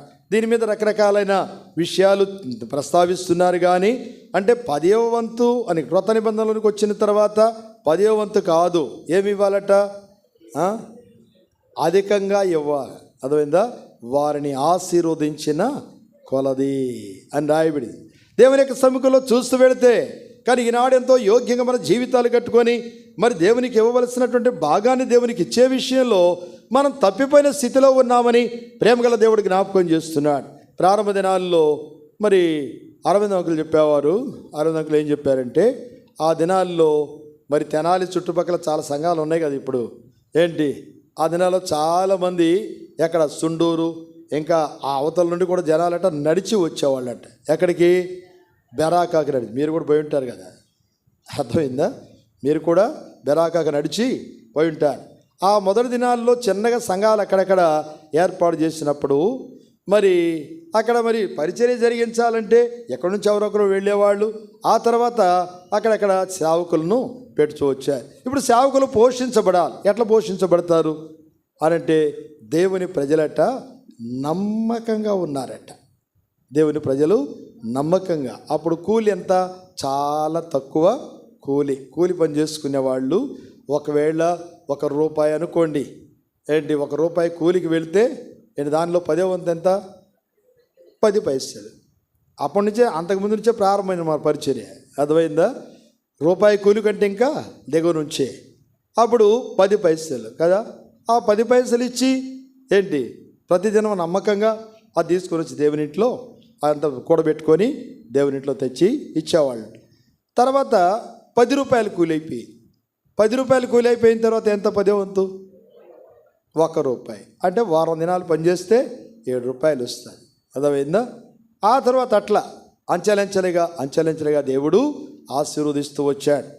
కనుక దేవుని యొక్క ప్రజలు ఎంతో యోగ్యంగా నమ్మకంగా భాగాన్ని తెచ్చి దేవుని ఇంట్లో ఇచ్చారు. అందుకనే ఈనాడు పరిచర్య విస్తరించిందని అరవింద్ అంకుల్ చెప్పారు. అట్లా ఆత్మీయ జీవితంలో ఈనాడు దానికంటే కూడా దేవుడు ఇప్పుడు మనల్ని అధికంగా ఆశీర్వదిస్తూ వచ్చాడు. ఆశీర్వదించిన కొలది దేవునికి ఇవ్వాల్సినటువంటి భాగాన్ని మనం ఇవ్వకుండా బిగబట్టేటువంటి వాళ్ళు చాలామంది కనబడుతూ ఉంటారు. మీరు మంచివాళ్ళే అని నేను అనుకుంటున్నా. ఇక్కడ మీటింగ్లు పెట్టి అందరూ భోజనాలు పెట్టారు. అర్థమైందా? పర్లేదులే మంచివాళ్ళు అని అనుకుంటున్నాం. కానీ సరే 10 పాల బిందెల్లో ఏంటి ఒకటి తెచ్చిపెట్టినారు. అందరు నేను ఒకటి పెడతానులే, ఎవరు కనుక్కోరులే అని చెప్పి ఏంటి అందరు పాల బిందెలు తెచ్చి పెట్టమనంటే అందరు నీళ్ళ బిందెలు తెచ్చి ఒక్కడు కూడా లేదు. మనం అట్లా ఉండడానికి వీలు కాదు. దేవునికిచ్చి దేవుని శోధించాలని రాయబడింది. అవును కదా? మలాకి 3:10 చదవండి. నా మందిరంలో ఆహారం ఉన్నట్లు 10వ భాగమంతయు మీరు నా మందిరపు నిధిలోనికి తీసుకొని రండి. దీన్ని చేసి మీరు నన్ను శోధించిన ఎడల ఆకాశపు వాకిళ్ళు విప్పి పట్టజాలినంతగా విస్తారమైన దీవెనలు నీ మీద నేను కుమ్మరిస్తానని ప్రియమైన దేవుడు జ్ఞాపకం చేస్తున్నాడు. ఎక్కడ నీ వ్యక్తిగత జీవితంలో గ్రహింపు లేకుండా కొనసాగుతున్నావో ప్రభువుకు లోబర్చుకో. ప్రభు నిన్ను ఆశీర్వదిస్తాడు. ఆకాశ వాకిళ్ళు విప్పి పట్టజాలనంతగా విస్తారమైన దీవెనలు కుమ్మరిస్తానని దయగల దేవుడు మాట్లాడుతూ వస్తున్నాడు. నాకు తెలిసి ఓ సహోదరుడు, అప్పుడు నేను మొదటి దినాల్లో నేను హెబ్రోన్ నుండి మరి యూసఫ్గూడకు వెళ్ళాను. యూసఫ్గూడ అనే ప్రదేశంలో నేను పరిచయం చేస్తున్న దినాల్లో ఓ సహోదరుడు ఆయన ఒక కంపెనీలో పనిచేసేవాడు. ఆయనకి చాలా తక్కువ జీతం అట. 2 పిల్లలు పుట్టారు. సరే, ఎంత జీతం అంటే చాలా తక్కువ జీతం. ఆ తక్కువ జీతంలో ఉన్నప్పుడు కరెక్ట్గా లెక్కేసుకుంటారట. అద్దెంత, ఏంటి పిల్లల పాలకింత, సరుకులకింత పోతే అది కూడా చూస్తే నెలంతా సరిపోయేది కాదు. అలాంటి కష్టమైన పరిస్థితులు ఉన్నప్పుడు మరి దేవుని భాగం ఇవ్వాలి కదా. దాని విషయంలో ఏమిస్తామని అనుకుంటా వచ్చాయట. ఇక ఎంతకాలం ఉన్నా ఇదే అప్పులు చేయడం ప్రారంభించాయట. అప్పులు చేయడం మరి ఏం చేస్తాం, కట్టాలి కదా, కట్టకపోతే ఇల్లు ఖాళీ చేయమంటారు కదా. అందుకని అలాంటి పరిస్థితి వస్తే నేనేమో ఖచ్చితంగా వాక్యం చెప్పాను. ఈ విధంగా వాక్యం చెప్తే ఆ రోజు తీర్మానం చేశాడు. ఏమని? ప్రభువా, ఏది ఏమైనప్పటికీ కూడా ఏంటి నా జీవితంలో ఇంతవరకు నేనేం చేశాను, మీకు అవిధేయుడిగా నేను జీవిస్తూ వచ్చాను, నన్ను క్షమించమని క్షమాపణ కోరుకొని తీర్మానం చేశాడట. తీర్మానం చేసి నేరుగా మరి ఆ నెల వచ్చింది కదా, నెల రావడంతోనే ఇప్పుడు ఆయన జీతం ఎంత అంటే 1000 రూపాయలు. 1000 రూపాయల్లో 10వ భాగం ఎంత? అది తీసి ఇక మిగతాది లెక్క పెట్టుకుంటే ఏముంది, కష్టం కదా. సరే, ఏదేమైనప్పటికీ భార్యాభర్త ఇద్దరు కూర్చొని ప్రార్థన చేసుకొని దేవుని భాగం తీసి పక్కన పెట్టి మందిరంలో ఇచ్చారట. మళ్ళీ ఆ నెల అయిపోయేసరికి ప్రభు మరి వాళ్ళు కొంచెం యథేతల్లో పోతున్నారు కదా, కష్టమైన పరిస్థితులు. 100 రూపాయలు అంటే చాలా కష్టమైన పరిస్థితుల్లోనే వాళ్ళు ఉంటూ వచ్చారు. ఇక కొద్ది కాలం అవగానే ఆయన జీతం ఎట్లా పెరిగిందని దాన్ని చెప్తున్నాను. ఆ నెల అయిపోయింది, 2వ నెల కూడా అయిపోయింది, 3వ నెల రాగానే ఒకేసారి ఆయన జీతం 10,000 అయిపోయిందట. ఆయన ఇచ్చిన సాక్ష్యం చదివిన ఒట్టి మాటలు చెప్పడం లేదు. ఏంటి ఆయన జీతం ఎంత అయిపోయింది ఇప్పుడు? 10,000 అయిపోయింది. ఎన్ని రెట్లు పెరిగింది ఇప్పుడు? ఎన్ని రెట్లు? 10,000 అయింది. 10,000 అయితే ఇప్పుడు దేవుని భాగం ఎంత? 1000 రూపాయలు. అప్పుడు జీతం అంతా ఇప్పుడు దేవుని భాగం అయిపోయింది. ఇప్పుడు మళ్ళీ ఆ 1000 రూపాయలు తెచ్చి ఇవ్వడం ప్రారంభించాడు. కొద్ది కాలంలోనే దేవుడు ఆయన అధికంగా ఆశీర్వదిస్తూ వచ్చాడు. తను చేస్తున్న కంపెనీలో తనకున్న స్కిల్ వర్క్ను బట్టి అతన్ని దేవుడు హెచ్చిస్తూ వచ్చాడు. జీతం ఎంత అయిపోయింది తెలుసా? 50,000 అయిపోయింది జీతం. ఎంత? 50,000. చెప్పాడు, ఆయన సాక్ష్యం ఇచ్చాడు, ఈరోజు నా దగ్గర సర్వ సమృద్ధి నేను అనుభవిస్తున్నా అన్నాడు. దేవుని యొక్క వాక్యం ఎప్పటికీ తప్పిపోదు. ఆయన ఏం చెప్పాడు? మీరు నా మందిర నిధిలోనికి తెచ్చి మీరు నన్ను శోధించినట్లా ఆకాశపు వాకిళ్ళు విప్పి పట్టజాలనంతగా విస్తారంగా నీ మీద కుమరిస్తారని దయగల దేవుడు మాట్లాడుచున్నాడు. అది నీ జీవితంలో చేస్తే దేవుని యొక్క ఆశీర్వాదాన్ని ఖచ్చితంగా అనుభవించగలమని దేవుని యొక్క వాక్యం తేటగా మాట్లాడుతుంది. ప్రియులారా, ఆయన సజీవమైన సాక్ష్యం ఇచ్చాడు దేవుని యొక్క మందిరం. నేను కూడా ఆశ్చర్యపోయాను. నాకు తెలియదు కదా ఈ విషయాలు, మనకేం తెలిసిన వాక్యం మాత్రమే చెప్పాను, నాకు అంతవరకు తెలుసు. కానీ వాళ్ళ మధ్య తన కుటుంబంలో ఏం జరుగుతుందనేది మనకు తెలియదు. ఆయన సాక్ష్యం ఇచ్చినప్పుడు ఈ విషయాలు తెలుసు. ఇట్లా చాలా సాక్ష్యాలు నేను వింటూ వచ్చాను. ఆత్మీయ జీవితంలో ప్రభువును ఘనపరచు. అందుకని అబ్రహాం ఏం చేశాడు? అక్కడే 10వ వంతు తీసుకొని వచ్చి ఇచ్చినట్లుగా దేవుని యొక్క వాక్యంలో రాయబడింది. ఆ తర్వాత శోధనలు వచ్చినాయి. ఏ శోధన వచ్చిందంటే, ఇప్పుడు అబ్రహామును దేవుడు ఏం చేశాడు? ఇప్పుడు ఇక్కడ ఆశీర్వదించను అని రాయబడింది కదా. ఆశీర్వదించిన వెంటనే సొదొమ రాజు వచ్చాడు. సొదొమ రాజు వచ్చి ఒక మాట అడుగుతూ వచ్చాడు. ఏమని? సరే, ఇదంతా చూస్తూ వచ్చిన తర్వాత అబ్రహాము దగ్గరికి వెండిని, బంగారాన్ని, సమస్తాన్ని తీసుకుని వచ్చి అబ్రహాము దగ్గరికి పెట్టి చెప్పాడు ఒక మాట. ఇదిగయ్యా, ఇవన్నీ కూడా నువ్వు తీసుకొని నీ దగ్గర ఉన్నారే మనుషులు, వాళ్ళని నాకు ఇయ్యని అన్నాడు. ఎవరి మనుషులు? ఇంట పుట్టి అలవర్చబడినటువంటి వారు, విశ్వాస సంబంధులు, విశ్వాసంతో ప్రభువును వెంబడిస్తున్నటువంటి వారు, విజయవంతమైనటువంటి జీవితానికి కారణమైనటువంటి వారు. అందుకని ఇప్పుడు శత్రువు యొక్క శోధన ఎట్లా ఉంటుందనే దేవుని యొక్క వాక్యాలు మనం చూస్తున్నటువంటి వారు. అప్పుడు అబ్రహాం చెప్పాడు, ఒకే ఒక మాట చెప్పాడు. ఏమన్నాడు?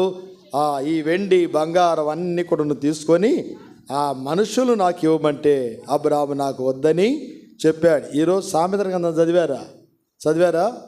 మొదట వచ్చినవేంటి ఈరోజు? సామెతలు 22 మొదట వచ్చినవేంటి?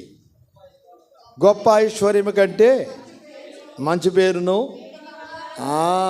వెండి బంగారముల కంటే దయయు కోరదగినవి అనే మాట తెలియపరుస్తూ వచ్చాడు.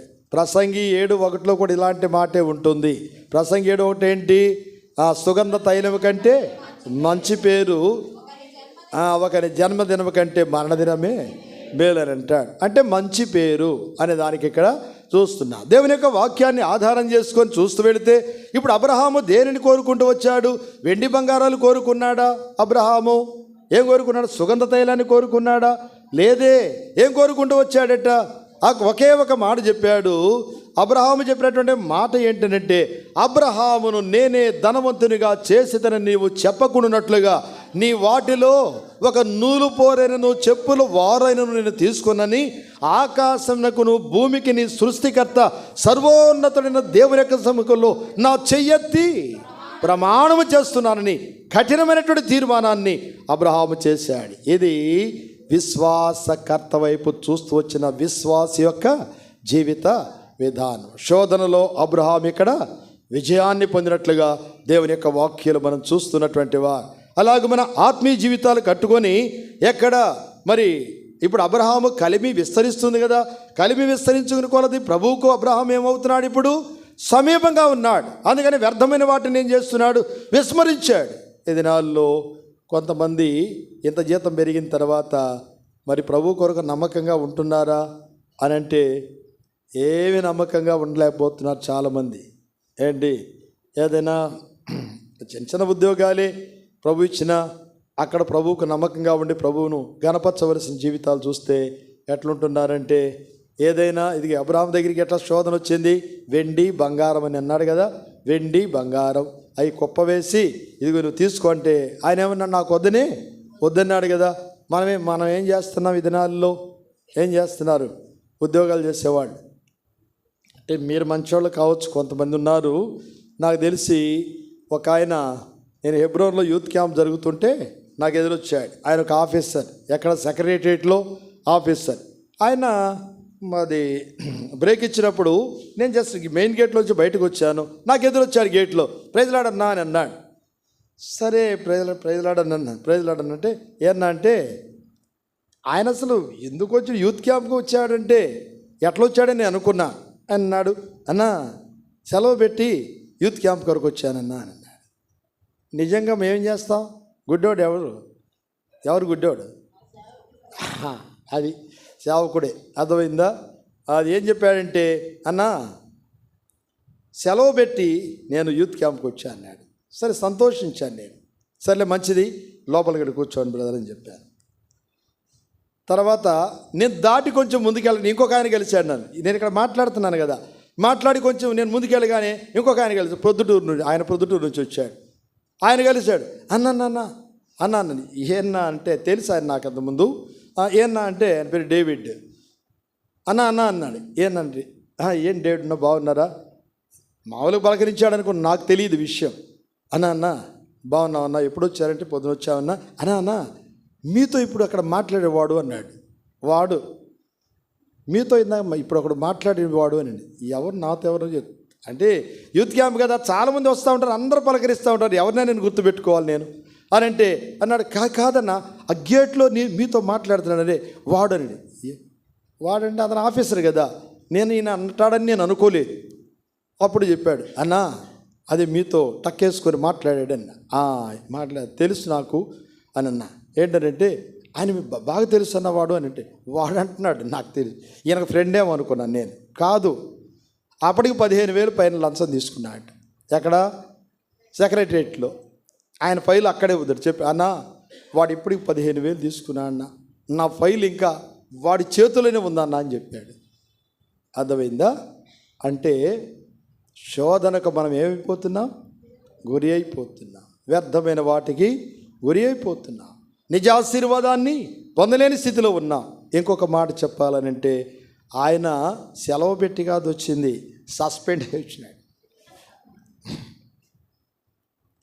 సస్పెండ్ అయ్యి ఇంట్లో కూర్చున్నాడు.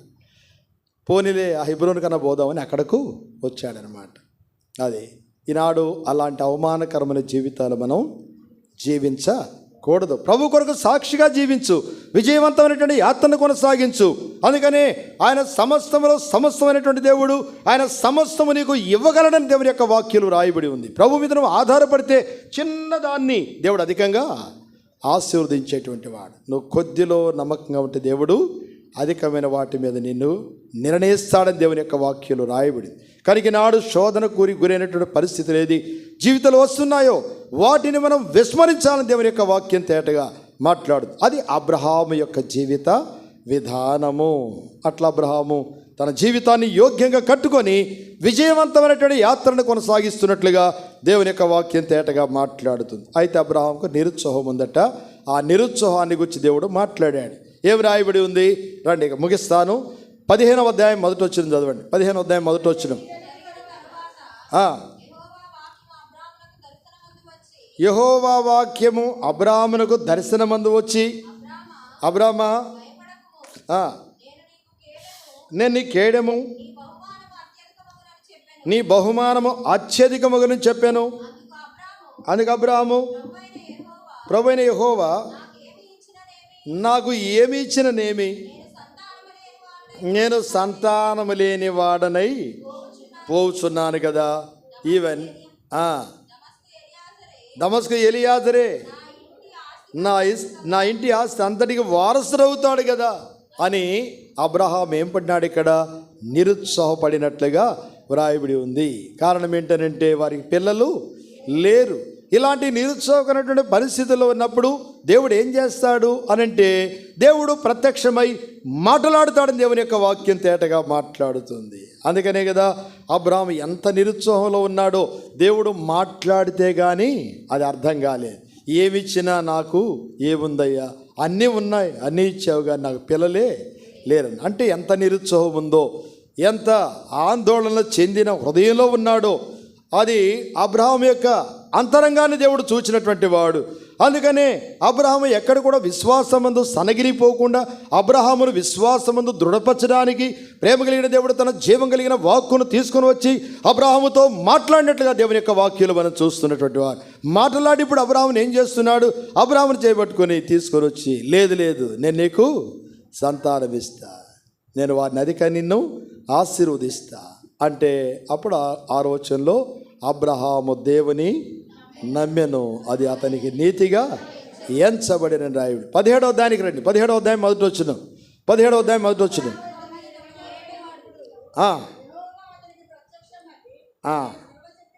నేను సర్వశక్తి గల దేవుడును, నా సన్నిధిలో నడుచుచు నిందారహితుడిగా ఉండమని దేవుడు తెలియపరుస్తూ వచ్చాడు. అబ్రహాము నద్దకు మళ్ళా వచ్చాడు దేవుడు.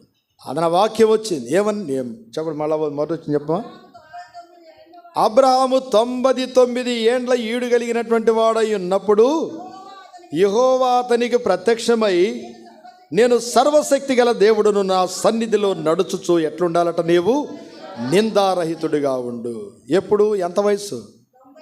99 వయసులో దేవుడు నా సన్నిధిలో నడుచుచు ఎట్లుండాలట, నిందారహితుడిగా ఉండు. అంటే అబ్రహాంకి ఏమొచ్చి ఉండాలా?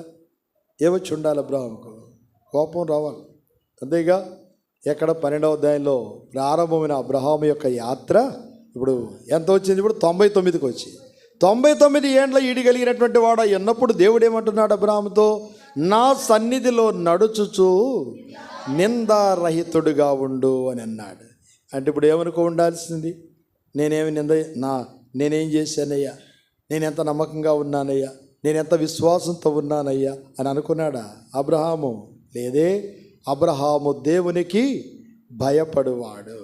దేవుని యొక్క వాక్యాన్ని ఆధారం చేసుకొని మనం చూస్తూ వెళితే ఇంత నిండు వృద్ధాప్యంలోకి వచ్చిన తర్వాత కూడా దేవుడు అబ్రహాముతో నిందారహితుడిగా ఉండమంటే అబ్రహాము తన జీవితాన్ని బహు యోగ్యంగా చూసిపరచుకోవడానికి ఇష్టపడినట్లుగా దేవుని యొక్క వాక్యం తేటగా మాట్లాడుతుంది. ప్రియులారా, ఆత్మీయ జీవితంలో నేను కూడా దేవుని సన్నిధిలోనికి వచ్చినప్పుడు ఎంతో జాగ్రత్తగా మన జీవితాలను కట్టుకొనుట అవసరమని దేవుని యొక్క వాక్యం తేటగా మాట్లాడుతుంది. ప్రియులారా, కనుక నాడు దేవుని ప్రజలుగా నిందారహితంగా నేను కాపాడుకొని ప్రభువుకు మహిమకరంగా నేను ముందుకు సాగాలని నిజమైన ఆశ మన జీవితంలో అవసరం. అందుకే 15వ కీర్తన మొదటి వచనంలో ఉంటుంది, యెహోవా నీ గుడారంలో అతిథిగా ఉండదగిన వాడెవడు?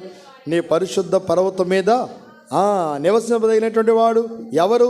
యథార్థమైన ప్రవర్తన కలిగి నీతిని అనుసరించు హృదయపూర్వకముగా నిజము పలుకువాడని దేవుని యొక్క వాక్యంలో రాయబడి ఉంది. అబ్రహాము అలా తన జీవితంలో దేవుని ఎదుట నిందారహితంగా అబ్రహాము యొక్క జీవితం ఉండాలని ప్రియమైన దేవుడు నిర్ణయించినటువంటి కారణాన్ని బట్టి అబ్రహామును దేవుడు దర్శించి అబ్రహాముతో మాట్లాడుచున్నాడు. ఏదో మనం సామాన్యంగా వ్యక్తిగతమైన జీవితంలో అనుకుంటూ ఉండవచ్చు, ప్రభు నన్ను ప్రేమించి రక్షించాడు, దేవుని యొక్క సమయాన్ని నేనేదో సామాన్యమైన వ్యక్తులే, ఏముందిలే అని అనుకోకు. నువ్వు చాలా ప్రాముఖ్యమైన వ్యక్తివి. ఎవరికి? దేవునికి చాలా ప్రాముఖ్యమైన వ్యక్తివి. నీ జీవితాన్ని ఎట్లా కాపాడుకోవాలట?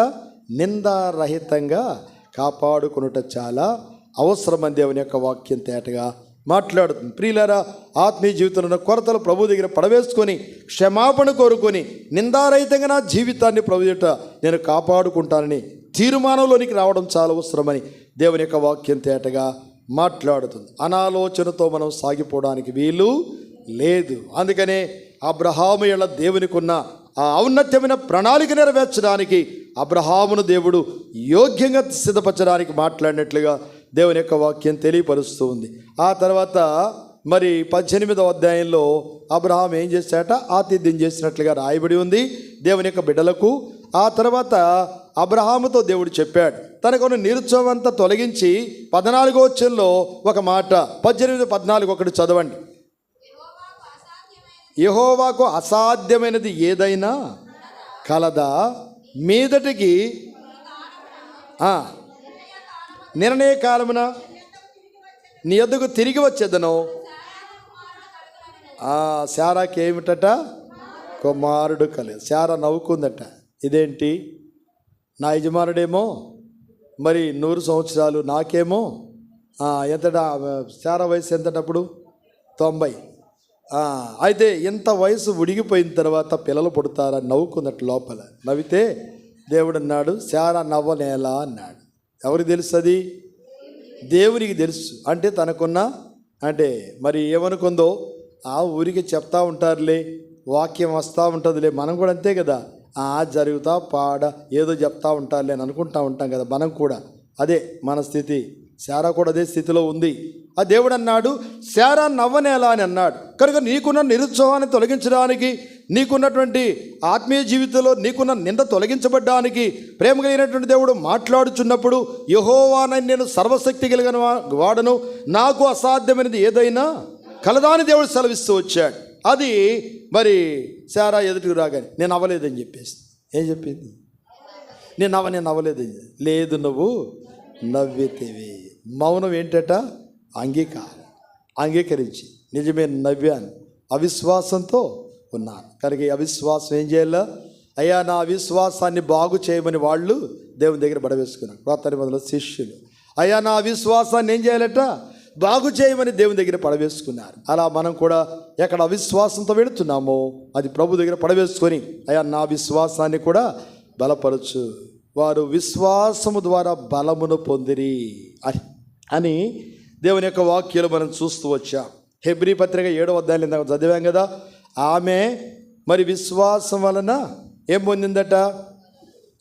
వాగ్దాన ఫలమును ఆమె అనుభవించినట్లుగా శారాను గూర్చి దేవుని యొక్క వాక్యంలో మాట మనం చదువుతూ వచ్చాం. చదవండి 11వ అధ్యాయం. విశ్వాసమును బట్టి 11వ వచనం 11 విశ్వాసమును బట్టి శారాయు వాగ్దానము చేసిన వాడు నమ్మదగిన వాడని ఎంచుకొనిన గనుక తాను వయస్సు గతించినదైనను గర్భము ధరించడానికి ఏం పొందిందట?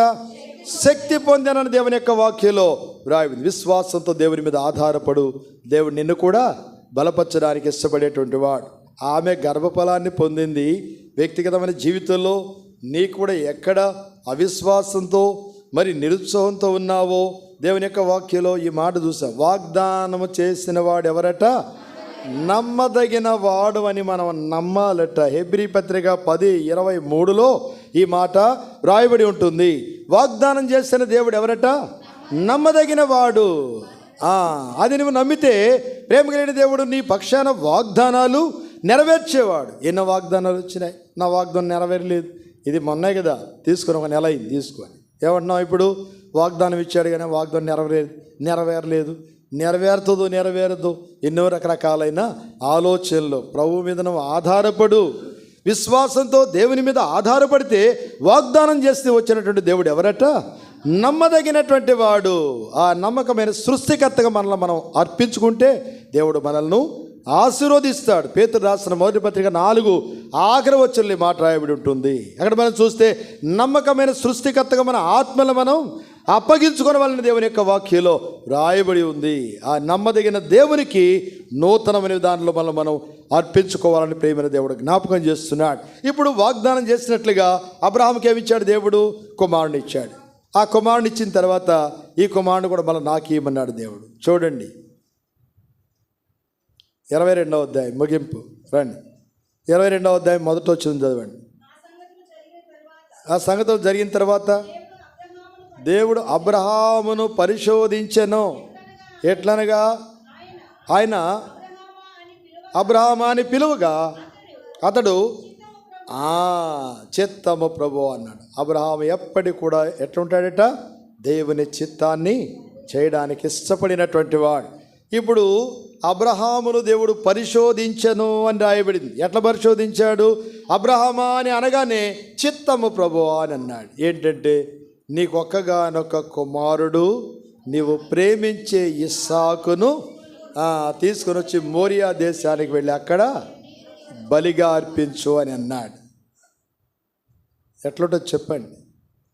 లేక ఇస్తే ఈ లేక ఇచ్చినటువంటి ఈ ఒక్కడిని కూడా ఏమంటున్నాడు దేవుడు? తీసుకెళ్ళి బలి ఏమన్నాడు. ఇక అబ్రహాం ఏమనుకొని ఉండాల్సింది? ఏడ్చి ఉండాల్సింది, బాధపడి ఉండాల్సింది. లేకుంటే ఇదేమి న్యాయం ప్రభువా? మరి ఇంత నిండు వృద్ధాప్యలో ఇస్తానన్నావు, ఇచ్చావు, మళ్ళా ఏమంటే ఎట్లా ప్రభు అని అనుకున్నాడు అబ్రహాము? అనుకోలేదే. అబ్రహాముకి ఏముంది చెప్పండి? విశ్వాసకర్తను నమ్మాడు, విశ్వాసాన్ని కలిగి ఉన్నాడు.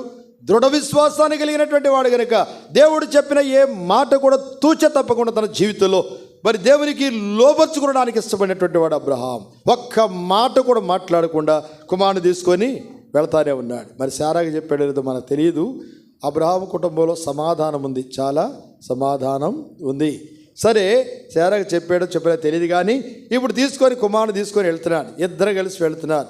ఒక కట్టెల మోపు కట్టి ఎవరి మీద పెట్టాడు? 12 సంవత్సరాల వయసు. ఒక కట్టెల మోపు కట్టి ఎక్కడ పెట్టాడు? ఇస్సాకు మీద, నెత్తి మీద పెట్టాడు. కత్తి ఎక్కడుంది? అబ్రహాం చేతిలో కత్తి ఉంది. ఇద్దరు కలిసి వెళ్తున్నారు. వెళ్తూ ఉండగా కుమారుడు అడిగాడు, నాయనా నా తండ్రి ఏంటి అన్నీ ఉన్నాయి కదా, మరి బలిపీఠం కట్టడానికి ఇవి ఉన్నాయి, కట్టెలు ఉన్నాయి, నిప్పు ఉంది, అన్నీ ఉన్నాయి, కానీ బలి పశువేది నాయనా అని వాడు నాన్న అడిగాడు. ఇక అబ్రాహాము కడుపు పగిలిపోయి ఉండాల్సింది కదా. నిజంగా ఈ సందర్భాన్ని చదివితే ఎప్పుడు కూడా దుఃఖం వస్తుంది. ఆత్మీయ జీవితంలో అంత కఠినమైన పరిస్థితుల్లో కూడా అబ్రహాము యొక్క విశ్వాసము నిలిచినటువంటి విశ్వాసం అనే దానికి సరి అయినటువంటి రుజువు అబ్రహాము యొక్క జీవితంలో మనం చూడగలం. ప్రియులారా, ఆ కుమారుడు ఆ మాట అన్నప్పుడైనా అబ్రహాము ఎంతో దుఃఖపడాల్సి, కానీ అబ్రహాము ఏం చెప్పాడు? నా కుమారుడా, దేవుడే దహన బలికి గొర్రె పిల్లను ఆయనే చూచుకున్న కుమారుడా అని అన్నాడు. నేను 7వ వచనమా 8వ వచనంలో మాట అన్నాడు. సరే ఇక వెళ్ళారు. ఇక వెళ్ళిన తర్వాత 9వ వచనంలోకి వెళ్ళిన తర్వాత బలిపీఠాన్ని కట్టాడు, ఆ కట్టెలను కూడా పేర్చాడు. ఇప్పుడు ఇస్సాకు యొక్క కాళ్ళు చేతులు ఏం చేశాడు? ఇప్పుడు బంధించి వేశాడు, బంధించి బలిపీఠం మీద పెట్టాడు. ప్రియులారా, వాస్తవంగా 12 సంవత్సరాల పిల్లోడిని పట్టుకొని కాళ్ళు చేతులు కట్టేస్తే ఊరుకుంటారా? ఇదిగా బుడ్డ పిల్లోడు వెళ్ళిపోయాడు. ఈ దైవ సేవకుని కొడుకు బుడ్డోడు ఉన్నాడు, వాడిని కనీసం కూర్చోబెట్టడానికి ఎవరు చేత కట్టలేదు. అవును కదా. నేను చూసేది అంతా చూసి మనం వచ్చిన తర్వాత వీడిని ఎట్లయినా కంట్రోల్ చేయాలని చెప్పి మనం కంట్రోల్ చేశా. సిస్టర్స్ మీటింగ్లో చెప్పా, కదలొద్దని చెప్పా. చేతులు కట్టాడు. సరి కూర్చో అని చెప్పి సరి కూర్చున్నాడు. సరిగ్గా చేతులు కట్టుకున్నాడు. కాకపోతే అటు ఇటు చూస్తున్నాడు, ఎవరన్నా ఆదుకుంటారు ఏమని చూస్తున్నాడు. మీరంతా ఆదుకునేవాళ్ళే కదా వాడిని, ఎవరైనా ఆదుకుంటారేమని వాళ్ళ వైపు వీళ్ళ వైపు చూస్తే ఎవరు పట్టించుకోలే. చెప్పా, మళ్ళీ చూసి గట్టిగా చూసి కదలకుండా కూర్చో అని చెప్పి. తర్వాత నేను వెళ్ళిపోయాక మళ్ళీ వాడు మొదలుపెట్టి ఉంటాడు అనే విషయాలు. అట్లనే అంత చిన్నవాడిని మనం కంట్రోల్ చేయలేకపోతే 12 సంవత్సరాల వయసు వాడిని పట్టుకొని కాళ్ళు చేతులు కట్టి ఆ బలిపీఠ మీద పెట్టి వస్తే వాడు ఎంత విలవిల్లాడి ఉండొచ్చు, లేకుంటే తిరుగుబాటు చేసి ఉండొచ్చు. తిరుగుబాటు చేయలేదు. ఈరోజు సామెతల గ్రంథంలో చదివాను ఈ మాట అంతా కూడా. సామెతలు 22:6 ఏముంది? బాలుడు నడవలసిన త్రోవను వానికి నేర్పము, వాడు పెద్దవాడైన తర్వాత దాని నుండి తొలగిపోడు. ఇప్పుడు అబ్రహాముకి ఏ విశ్వాసం ఉందో ఇప్పుడు ఎవరు చూస్తున్నారు? ఈ విశ్వాసం అంతా కూడా అబ్రహాము యొక్క కుమారుడు చూస్తున్నాడు ఈ విశ్వాసాన్ని. అందుకనే వాడు కూడా తొలగిపోడు. నాయన అడిగినప్పుడు నా కుమారుడా బలి పశువును దేవుడే అని అన్నప్పుడు దాన్ని కూడా ఆ పిల్లవాడు ఏం చేశాడు? నమ్మాడు. ఆ మాట నమ్మాడు. విశ్వాసం ఉంది. తండ్రి యొక్క విశ్వాసం అనేది మరి అబ్రహాం యొక్క విశ్వాసం ఇస్సాకులో ఉన్నట్లుగా దేవుని యొక్క వాక్యాలు మనం చూడకూడదు. ప్రియమైన వారులారా, ఆత్మీయ జీవితంలో మనం నేర్చుకుని రాబో తరమునకు ఆశీర్వాదకరంగా మన జీవితాలు ఉండాలనే దేవుని యొక్క ఔన్నత్యమైన ఉద్దేశం. ఇప్పుడు పరుగున పెట్టి కత్తి తీసుకొని ఏం చేస్తున్నాడు? ఇప్పుడు బలి అర్పించు. అప్పుడు దేవుడు కేక వేశాడు, అబ్రహమా ఆగు అని అన్నాడు. అక్కడే ఆగిపోయింది కత్తి. ఆగు అని అన్నాడు. అని 12వ వచనంలో ఆ చిన్నవారి మీద చేయవేయొద్దన్నాడు. 12వ వచనంలో ఒక మాట ఉంది, చదవండి. 12వ వచనం. అప్పుడు ఆయన ఆ చిన్నవాని మీద చేయి వేయకము, అతని ఏమీ చేయకము, నీకు ఒక్కడై ఉన్న నీ కుమారుని నాకియ వెనుగు తీయలేదు గనక నీవు దేవునికి భయపడువాడవని ఇందును బట్టి నాకు తెలిసినది అనే మాట దయగల దేవుడు తెలియపరుస్తూ వచ్చాడు. ప్రియమైన వారులారా, ఈనాడు బేతనియాలో ఉన్న మన ఆత్మీయ జీవితాల్లో దేనిని బట్టి అలాంటి దృఢ విశ్వాసాన్ని మనం కలిగి ఉన్నామా? ప్రభు మనల్ని గురించి కూడా ఇలాంటి యోగ్యమైన మాట నీ గురించి చెప్పాలని ప్రభు ఆలోచిస్తూ వస్తున్నాడు. అందుకనే ఇక్కడ మాట, అందును బట్టి నీవు దేవునికి భయపడువాడవని నాకు కనబడుచున్నది అనే మాట ప్రియమైన దేవుడు తెలియపరిచాడు. కనుక నాడు దైవ భయాన్ని కలిగినటువంటి వారమై, విశ్వాసమందు స్థిరత్వాన్ని కలిగినటువంటి వారమై, నిజమైన దృఢమైన విశ్వాసాన్ని అమర్చుకున్నటువంటి వారమై, ప్రభువుకు లోబర్చుకునే యోగ్యమైన జీవితాన్ని నీవు నేను కూడా అలవర్చుకోవడానికి విశ్వాసమున కర్త దాన్ని కొనసాగించే ఆయన వైపు చూస్తే ఆత్మీయ జీవితంలో ఎలాంటి పరిస్థితులు అయినప్పటికీ కూడా నీ పక్షాన దేవుడు కార్యాలు చేయడానికి సమర్థుడని నువ్వు నమ్మినట్లయితే దేవుడు నిన్ను బలపరిచేవాడు. అప్పుడు అబ్రహాము కనులెత్తి చూడగా ఏముందట? అక్కడ పొట్టేలు ఉంది. దేవుని యొక్క సన్నిధిలో అబ్రహాము దేవుని చూచినవాడు. తన విశ్వాసాన్ని దేవుడు ఇక్కడ ఘనపరుస్తూ వచ్చాడు. నిజముగా ఆ ఒక్కగానొక్క కుమారుడే ప్రభు అయిన యేసుక్రీస్తు వారు. ఆయన వచ్చి మన కొరకు ఏం చేశాడు? గొప్ప బలియాగాన్ని అర్పించాడు. అర్పించి ఆయన ఒక నిశ్చలమైన రాజ్యాన్ని మన పక్షాన సిద్ధం చేస్తున్నాడు. అదే పునాదులు కలిగిన పట్టణము. ముగింపులో ఒక్క మాట చదివి నేను ముగిస్తాను. ఇక నా భాగం ముగిస్తున్నాను. రండి.